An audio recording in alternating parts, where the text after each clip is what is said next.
All right, today I'm going to be doing my informal lesson, no, just kidding, formal lesson 3, Beyond the Bell, expanding access to information for all learners. Today's objectives is teachers will understand the importance of extending library resources and information access beyond the traditional school day and year. Teachers will identify practical strategies to promote access to digital and physical resources outside of school hours, while also collaborating to develop actionable plans for integrating extended resource access into their teaching practices. So I am doing a PD for my lesson. All right, welcome in. Thank you. Hello. Hi. Hi. Thank y'all for being here. I appreciate you.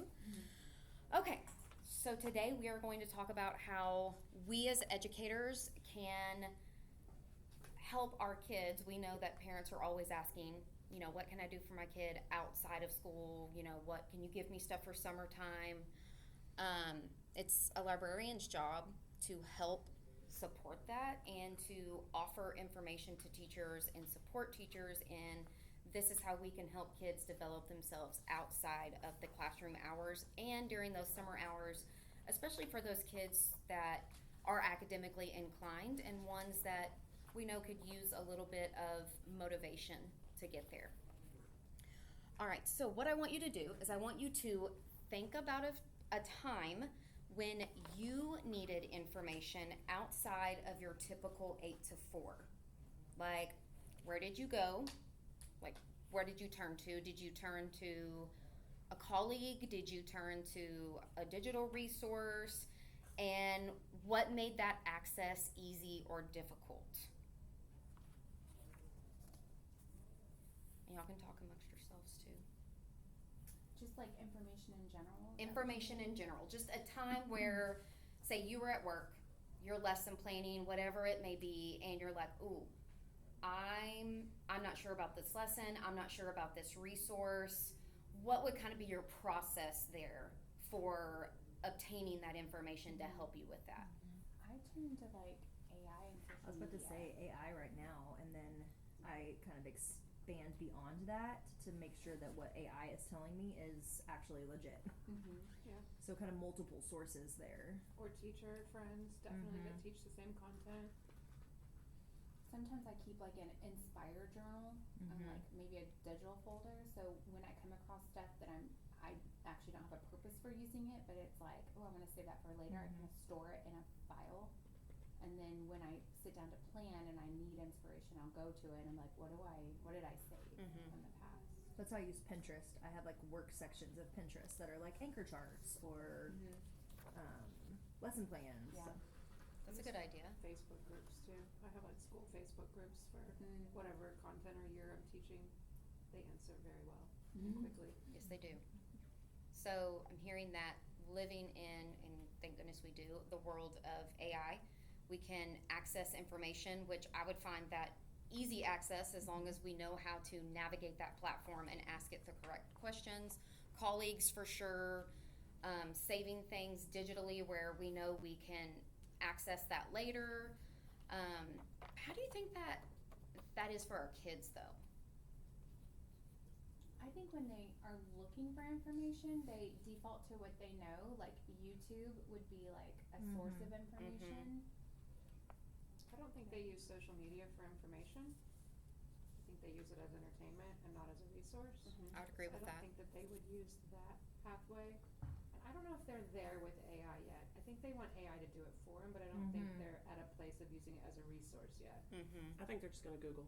I think Yeah. they're just gonna Google too. I think you're right. They're gonna copy paste Google, or they're gonna ask. They still are going to ask someone, like their teacher or And a parent. Like Right. Yeah. if a friend, like what you were saying, if like a friend gave them a tip on an app, they'll download it right away Yeah. and they'll Right. take their word as, gospel and use that. Absolutely. And I love that y'all said all of that where they just Google it. They're just gonna look something up and or use AI for just do it for me, figure it out, and don't know what's a credible source or not. And so that is our role as a librarian and as teachers to coordinate that, to make sure that our students get that access. And when they are doing things, especially for our older kids, high schoolers for sure, who are needing to navigate that research platform or needing information for whatever it may be, they're not just Googling it. They're not just asking and taking it as gospel or as, my friend said this worked. Well, it may have worked for them, but it might not work for somebody else. So I love that. Okay, so the impact of student extended access is, we know it affects student achievement. It increases engagement. There is not, we know there's not equity in what kids are able to access, especially when they're at home, whether it be books, digital resources because of lack of internet, or maybe it's just they don't have parents that are encouraging them over the summertime to access those things, or hey, I remember that I got this from your teacher of, hey, you can access this online digital platform and this can help you with that. So as teachers, we want to make sure our kids are equipped with that stuff themselves. So when they do encounter that, they might have something to fall back on. All right, so we are going to take stock of resources that we can readily make available outside of school hours and how effectively they're being used. So we're going to talk and discuss as a group, what are some things that we know as teachers we can make available for our students that can be readily available for them. What do they have on their dashboard? Well, I guess computers for the first part. Right, yes, A to start device. with, the technology piece. Mm-hmm. And then, yeah, their resources like, Because what do they call the research things? Yeah. Their database, like Uh-huh. their databases that they might use. okay, so their dashboard, which all of our kids have access to and have their LMS, whether it's Canvas or Seesaw, Mm-hmm. the online databases. But I don't know if they always know how to get Yeah. to that stuff from at home.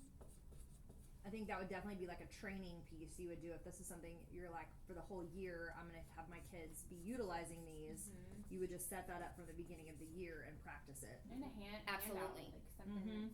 they can reference. Yes. Or even just on the school website, those online databases where like, if you don't know how to get to Canvas or Seesaw, Mm-hmm. like back in our days, we had like Encyclopedia Britannica on Right. the school website, Yes. and that's where you would go research something. That's exactly right. How can we make sure, and I heard y'all say like doing a handout, we can put these in our Canvas and Seesaw platforms for those kids, but I also like the idea of having it on our school website so we make sure that parents also have that access, because really it's going to start with them knowing How to help their kids. how to help their kids. Especially Exactly. depending on the age of the child. Right. And I'm kind of thinking middle school, I'm in the middle school mindset, like Mhm. having their library time be somewhere where like the librarian I'm thinking of would like train them on how to do that. Like utilize that space and time to teach them how to do those things. And making it part of your assignments in class. Yeah. Today we're gonna use this resource so that Yep. the kids automatically think, okay, I need to find This has I'm gonna go value, here to yeah. get it. Yeah, and it has value. I like I think what they struggle with is determining like what is the appropriate Yes. resource, like depending on what the task is. So I mean, I see kids utilize resources the most with research, Mm-hmm. whether in science or English, but like knowing how to identify appropriate material and then what do they do with it when they want to use it. Right. Okay. Like the copyright aspect, you know what I mean? Exactly.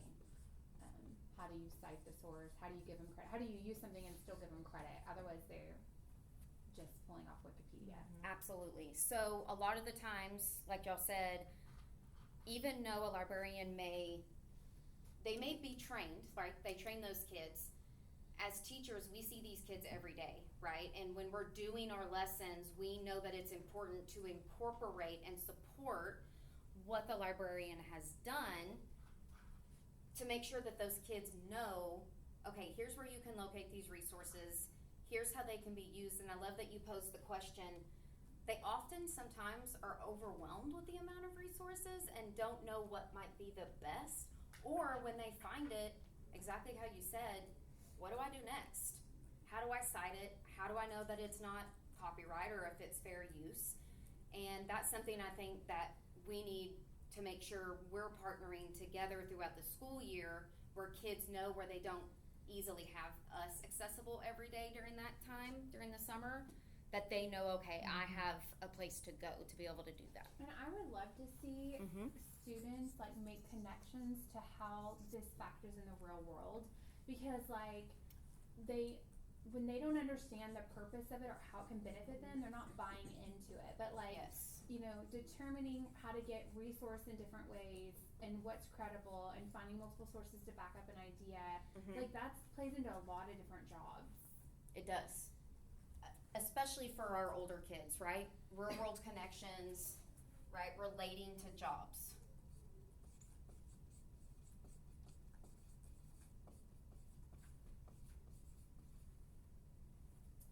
What are some things that you think we could put into action to kind of start this process to make sure when our students leave us, they do know that they have access, or they do know that they have those resources that go beyond the day in the school year?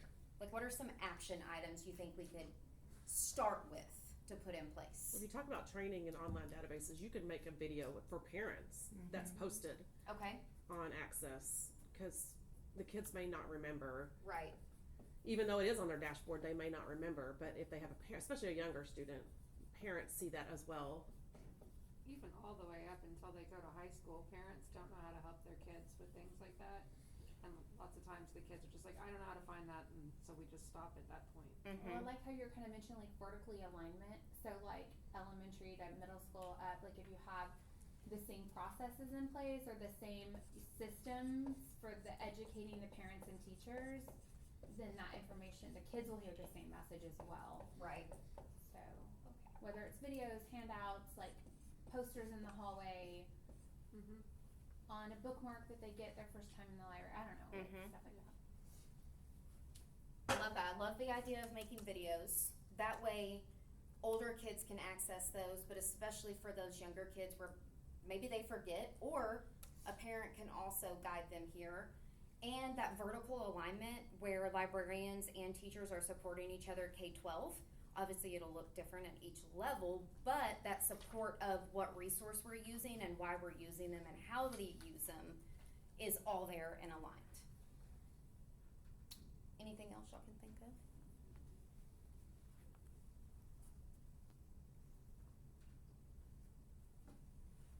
I mean, we talked about the parents, I think educating the teachers too.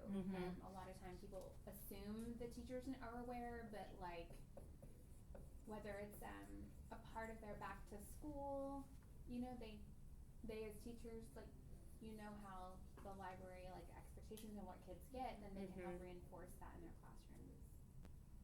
Good job. I think that's also important, because I know as teachers we sometimes assume that our kids know something coming into us. And I think as educators, we can't assume that all educators know where to go to help their students with not just sources, but credible sources. Right. Not just, like you said, taking everything word for word. It's truly finding what they need. I wonder if they could even integrate this into curriculum for reading. Like, there's always a research unit, but like we kind of leave out the whole part of it, like connecting it to the library and like the databases kids have. Like, if they had an activity where they were forced to like go there and access materials, they would practice it in their classroom as well, and then it would happen across the district. That's true.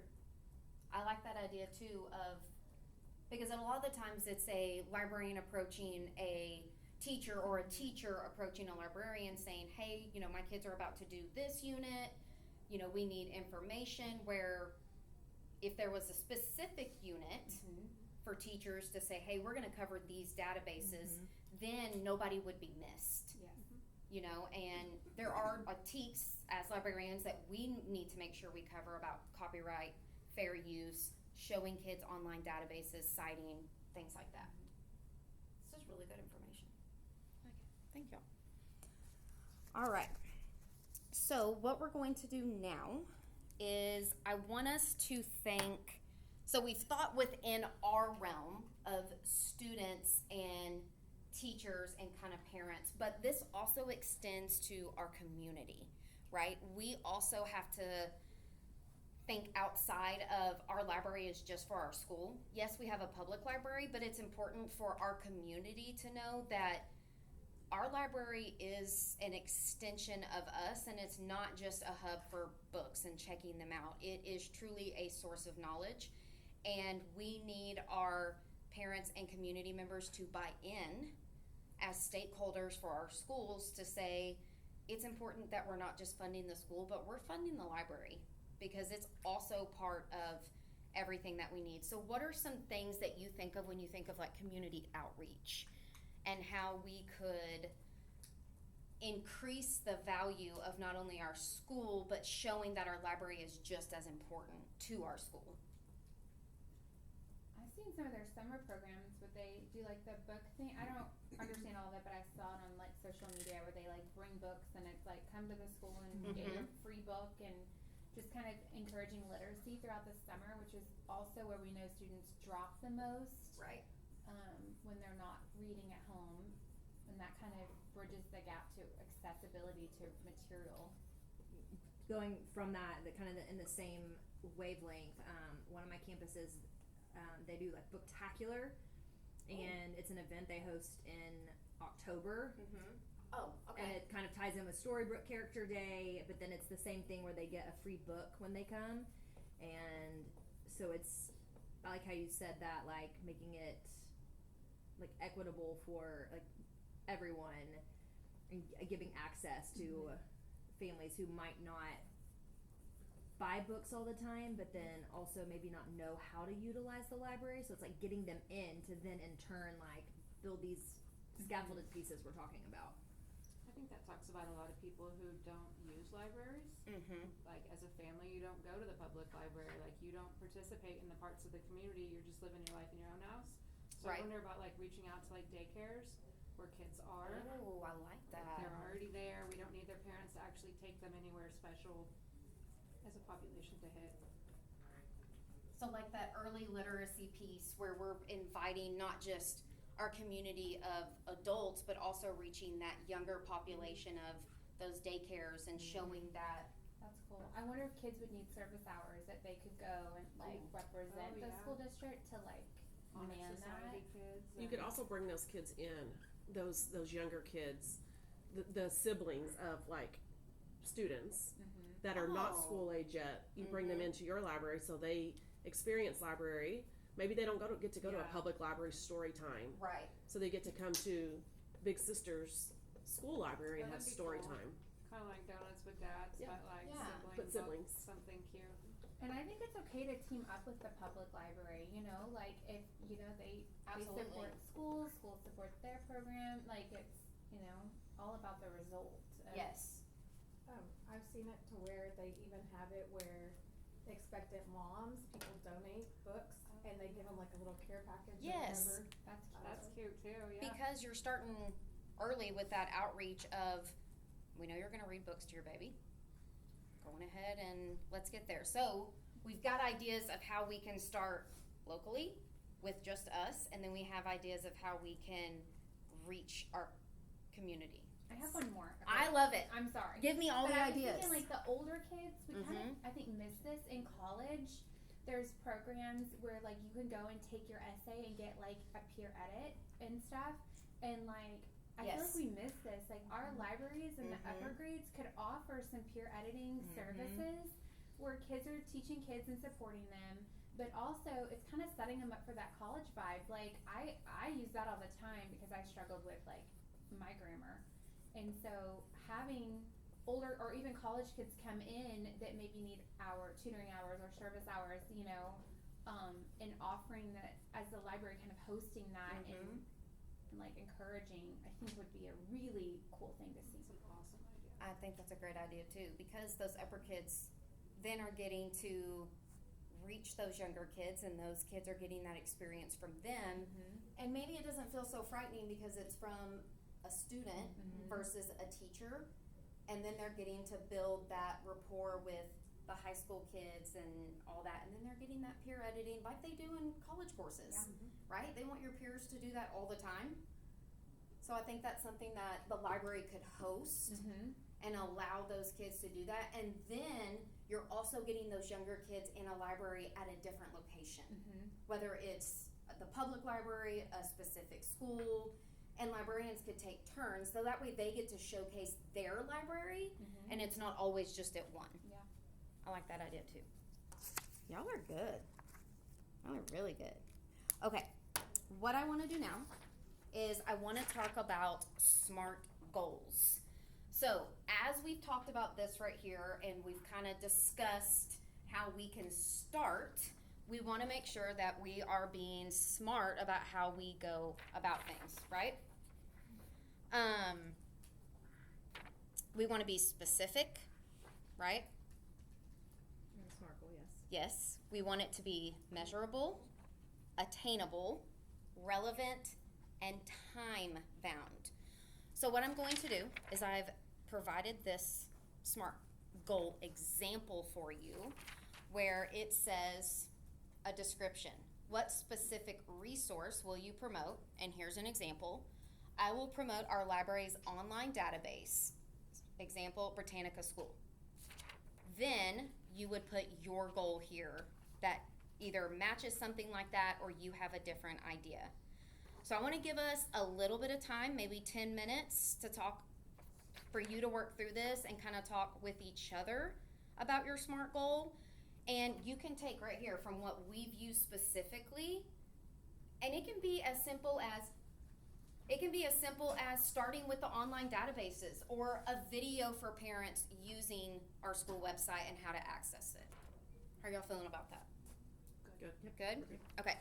So I'm going to give each of you one, and I've got pens, and these pens smell good. Okay. I know, That's right? important. It is important. So smell them up. Throw me one, please. Thank you. And you'll never see it again. Yeah. This one doesn't smell. That's what I've had. It doesn't smell anymore? This one does? Oh, it does? No, only these. only those smell. Smells delicious. I had 4 of them. I guess I didn't pull the 4th one out. You don't get a smelling one. No, you might have. Hey, y'all. What are you doing? We're just doing a professional Why are you development. blocked off? We're doing professional development. Oh, I'm sorry. No, you're good. I'm in my video. All right, so I'm going to give y'all time to do that, about 10 minutes. And I know the bell here is about to ring. Okay, so tell me again. Yes. We're making a SMART goal, and we're just kind of focusing on like one of the outreach. You can focus on, it could be an outreach for the community, Okay. or it could be something internal, like how you and your librarian can work together to make sure that we are providing access for our kids in the best way. Like, you could even be a lesson of how I'm the librarian, you're the teacher, of how we can work together for an attainable goal to make sure that our kids know where their resources are. And it could be talking about a training, like maybe I've seen before where there is value in a teacher and a librarian working together and teaching a PD on using the databases, because then it shows that that teacher is valuing that relationship and the librarian is as well. And then you kind of get buy-in from other teachers like, oh, okay, this would be a really good idea for me to kind of get with the librarian and work with him or her as well.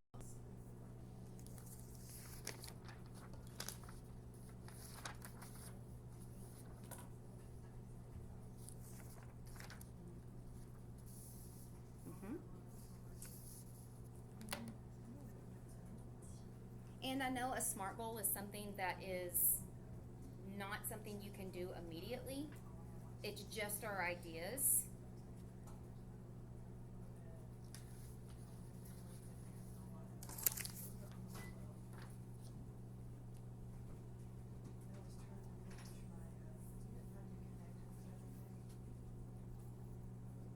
And you can talk with each other, if you're like, how you were like clarifying, or if you see that your teammate or your coworker has a similar goal, you could work together on that goal and decide, oh, hey, we could team up to promote this.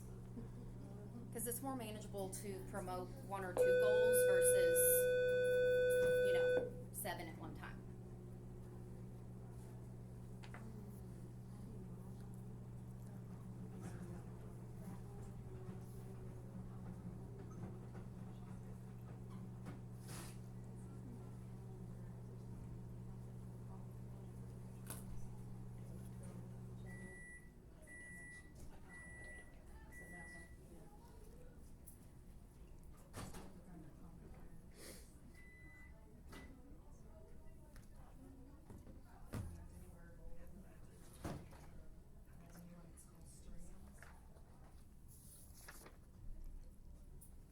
How are you gonna make yours measurable?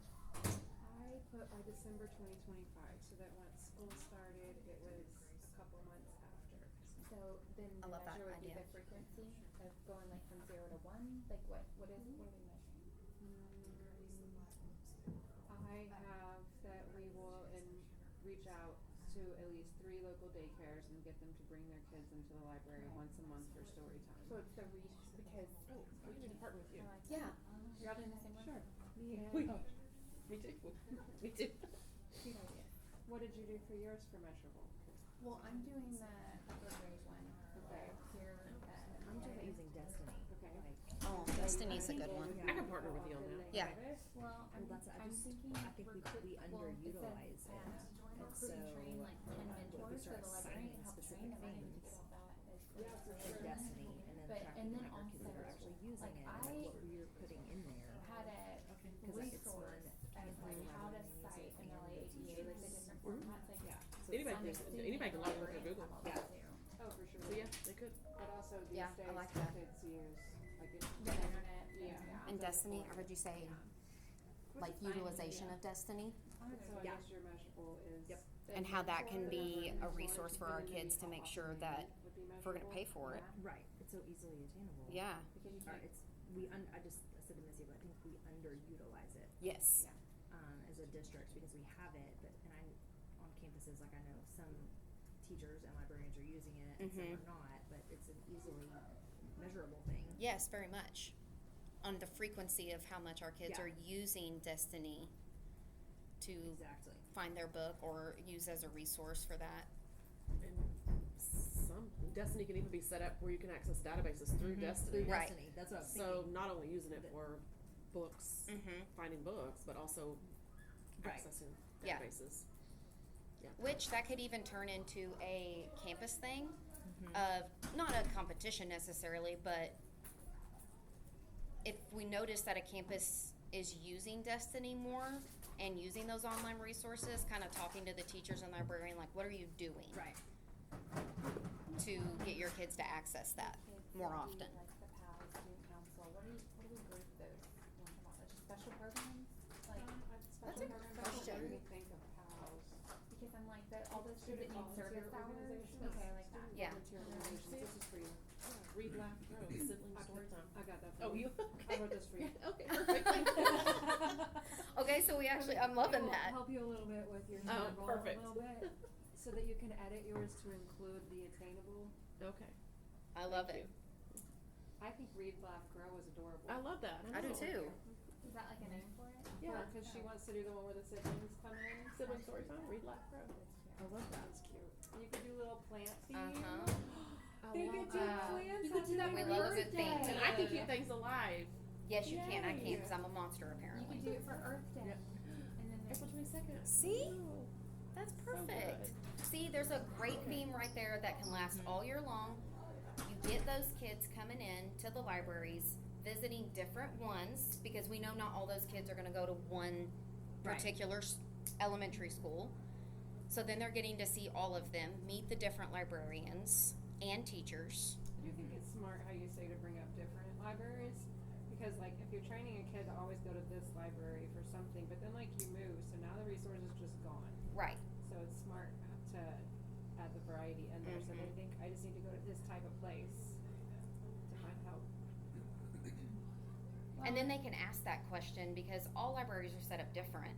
You know, our middle school libraries, we know it might be set up differently here, but they could go over to another one and say, I'm looking to do this. And then they have the right question to ask the librarian for guidance. You taught them how to ask for help. Mm-hmm. I like and that then too. That library becomes a hub. Yeah. Where they can like come back, like Yes. a place to go back to for Mhm. information, like the spoken wheel thing. Right. Ooh, look at you. We want that library to hub it up, y'all. Mm-hmm. But I really love the idea of the early literacy with the daycares, because then when those kids do enter kindergarten and their elementary years, they've already gotten that experience and exposure, and it doesn't feel so, which kids love the library, let's be real, it's books, it's fun, Yes. but they've gotten that exposure early, and we all know that going to the library and reading books is something that we know increases student engagement and scores. Let's be real, it really Yeah. does. And I think it morphs. Like when they're in early elementary, they're excited to come. There's guest readers. There's Mhm. activities with the books. They're short and sweet.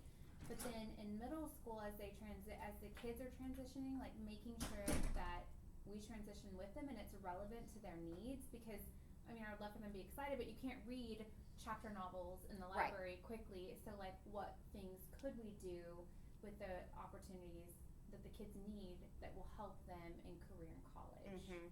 To still keep that spark alive as they're Uh-huh. going through. So the library needs change, but we still want them. Right. We want them to go. Yeah. We need it to adapt with their age and what they're needing, while still keeping the library as it's still exciting, it's still fun.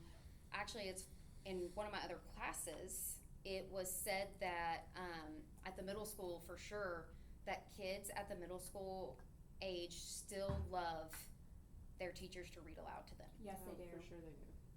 They do, and they're still developing the skill set of like following the character's journey. Yes. I mean, it doesn't develop the fluency because the teacher's reading, Right.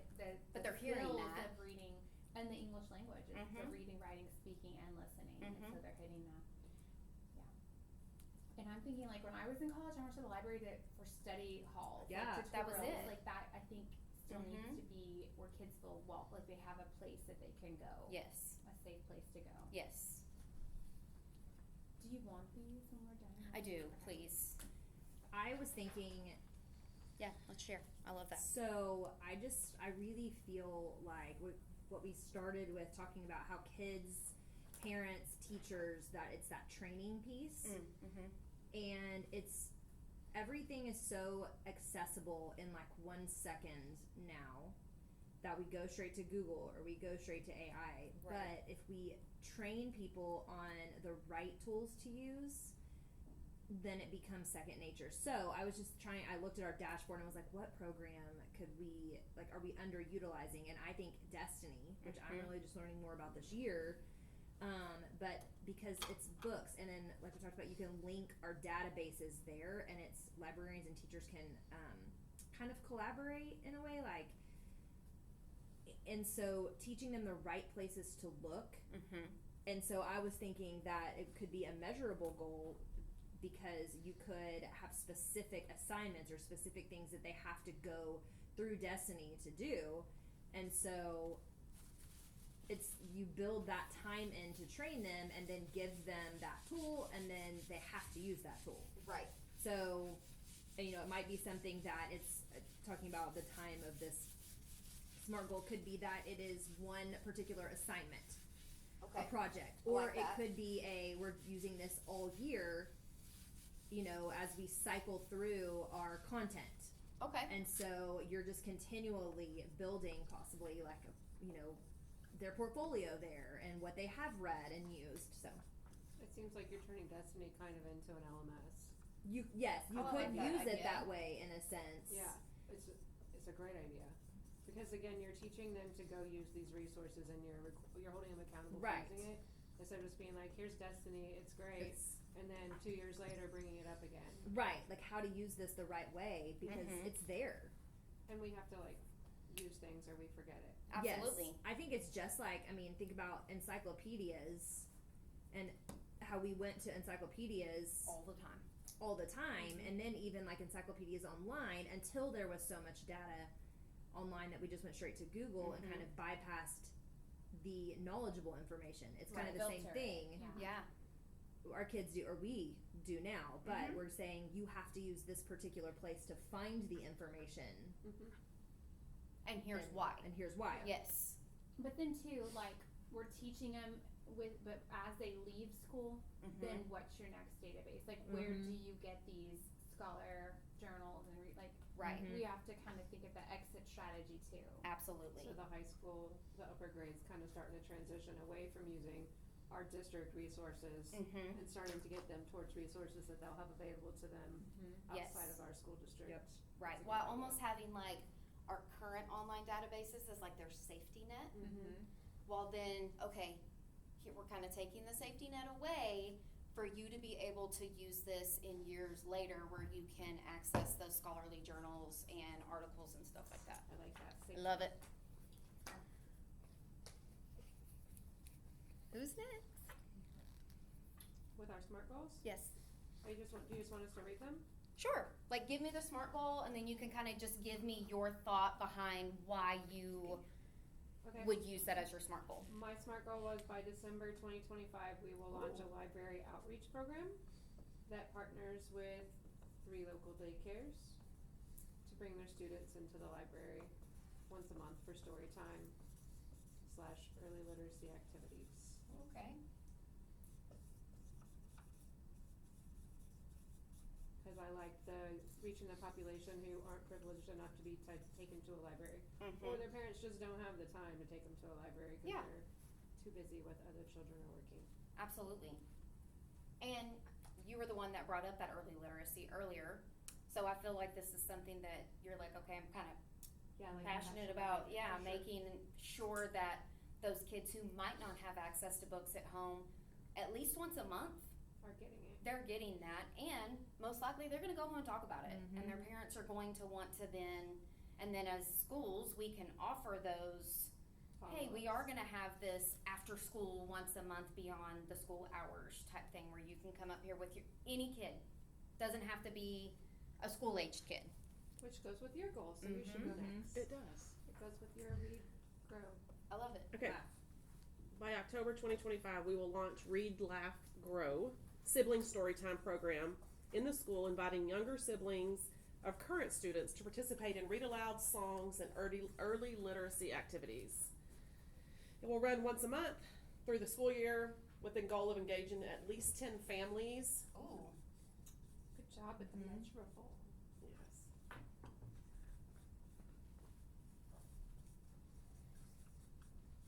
And this is still reaching for our younger kids, right? With the Read, Laugh, Grow, where we're looking at student siblings Yes. here. Especially like families who have like a stay-at-home mom. Maybe they're not. Maybe they don't work and their kids are not in a daycare setting, but they could come up to the schools and bring their youngest child or younger child Right. of their, like if their kids go here, Mm-hmm. then their younger child could come up for story time. Right. Which I think would be great to offer that. Like, hey, from 4 to 5, library is open for story time, and this is how we're going to go. And I love that if they're a kid here, then they might get that again. Or like you said, if they're a stay-at-home parent, they can bring their child up here if they don't feel like they can have that access daily at the county library. I miss those Pizza Hut rewards. Yes. I, The bucket. I read so much Right. to earn free pizza. Right. Yo, I got a Why key to aren't the we city bringing one them time. back? See? I saw I think Canes did something one summer because I did for my own kids. I was like, y'all read this and we get free Canes. Right. And that's another community outreach that thing is where we another could one. pair with our local businesses and say, hey, What you got? we got to get these kids reading. We need these kids to, and for our high school kids too, not just our younger kids of like, oh, I read 10 books. Right. Okay, what if they did some type of research on your business, of however your business is doing in a certain area, and then there's a reward for that. Yeah. Or with my SMART goal, maybe they are peer edit and they can volunteer so many hours and That's then they right. can earn. Canes would support that. Mine was kind of like, kind of starting in August, the library would implement like a writing mentorship program Mm-hmm. that pairs like trained high school or college mentors with high school, like lower high school students, completing like peer editing sessions to improve their writing skills and prepare like their essays or Mhm. resumes or applications, Resumes. and college applications, Yeah. like all of the things that these kids are Mm-hmm. interested in. I think that's brilliant here. Well, all of them are brilliant because we have goals that are attainable within our own school platform. We have outreach. We also have outreach that is in and out of our program. And we're not just talking about books. We're talking about exposing them to what a library is capable of providing, what a school is capable of providing. And then you get these kids right here that are in high school, they're upper level, they don't know maybe what that peer edit looks like, or a resume, building a resume, a kid that's like, I don't know, or applying for college. They might not have those parents that are willing to sit down with them and talk with them about it and help them fill things out. Financial aid. Yep.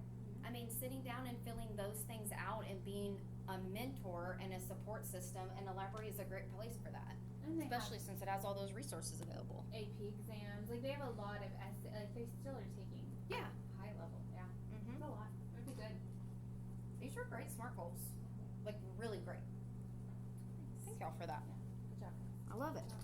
Okay, now what I want you to think of, we're kind of gonna do our wrap up and reflection. So we've talked about the importance of going beyond the bell and extending access to information for all learners, right? They're all learners the moment they're born, right? They're learning everything, and they're still learners when they leave our schools, right? Beyond high school. So I want to put, or I want you to put 2 things down on your sticky note, and I'm going to collect these with your SMART goal as well. Question 1, what was the most valuable takeaway that you got from this session? And I can repeat these and put them up there. What additional support or resources would you need to implement your plan effectively? So it could be funding, it could just be higher up support, more district support. I'm going to let you think on that, but this is going to kind of be our closure. And while I'm all over that computer, and while you're doing that, something I thought that might be valuable for y'all is I came up with a handout that is a digital resource for extended access. And on here, it has our school library online catalog, like specifically for our certain schools. It has the databases parent info, like how they access the databases.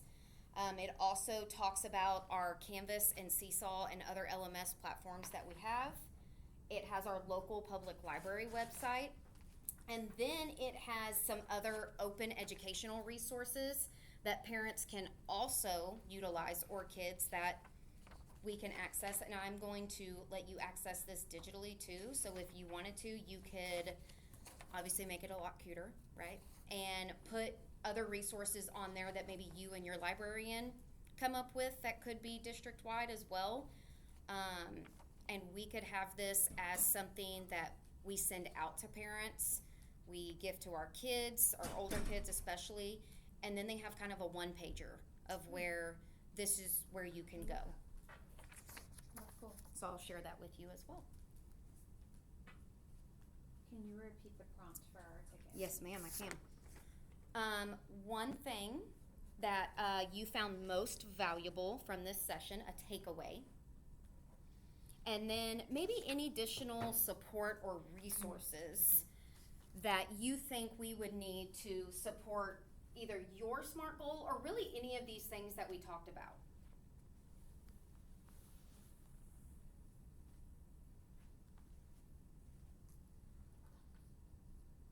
and then I'll have you just share one of those things, whether it's the takeaway or the resources, and then we'll wrap up.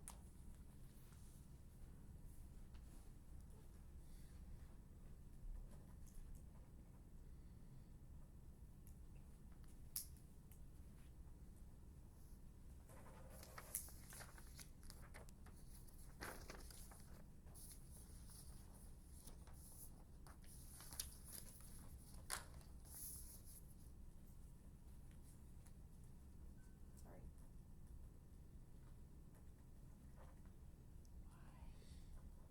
Is it running out? Yeah. Oh, I was gonna say, I have some other ones right here. Those pens are loved. They Just are a different loved. color. I like the smelly, it motivates me. I know, the smelly. It really I think I won those at like a, PD session. a PD session. Or like Yeah, a conference. I really think I did.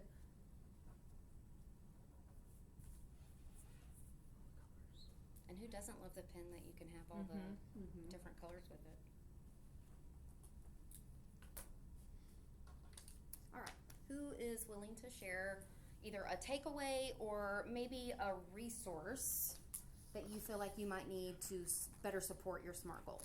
I'll share support. Okay. For Read, Laugh, Grow, you're definitely going to need some funding. For sure. But even more than that, support from admin,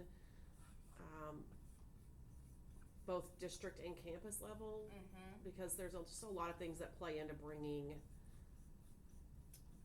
families into Right. onto a campus. So that a lot of support from admin. Yeah, district and campus level. Yes. I agree. Because there is a lot that goes into bringing families on campuses that goes beyond just saying, come on. All right. I liked all the ideas. I think it's all valuable. Just a reminder of like getting kids on track to be successful. But then I also what I would need is time to sit down and work with my LMS to help me create lessons that I could utilize Destiny. And then what does that look like over time? Not just like this one time we're gonna log in and use this, but like how do we scaffold so that it becomes the first place we look when we need a book for something, or we need a website, certain website, or resource. Right. So. Okay, so I'm hearing funding, I'm hearing time. I think those are all valuable for that. I thought, I don't know if I understood correctly, but here's what I thought was most valuable is just like all of it, how we're integrating the libraries throughout the students' like educational journey. So like to me, I thought was my big takeaway is like we're looking at before they even start school to after they leave us, and as we're thinking beyond the bell, like we're really making it a part of their development as humans, and to like meeting those needs and sustaining, and then they'll continue that. So I just thought that was really cool how we thought through that. Yeah, and y'all did a great job of thinking through that and bringing those ideas, because you're right, we need to reach to students that your education is not just from 8 to 4. It's all the time. You're a lifelong learner. Nice. Okay. Anything else, Sean?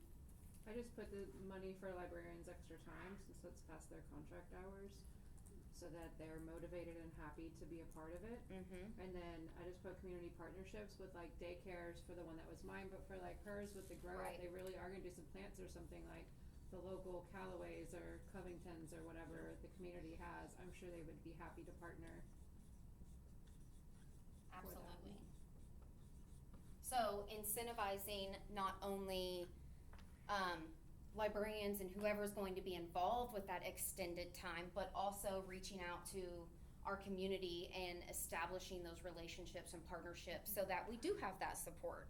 Because inevitably, all of these things are going to involve lots of time, lots of money, lots of community partnerships, and it is valuable, but it's time consuming, but it's worth it. It's the village. It takes the village. It does take the village. All right. Anything else for me, y'all? This is great. Thank you. Yeah. Thank y'all. I love I it. appreciate it a whole lot. Thank y'all for being here. Yes. Thank Thank you. You can do what you need to do now.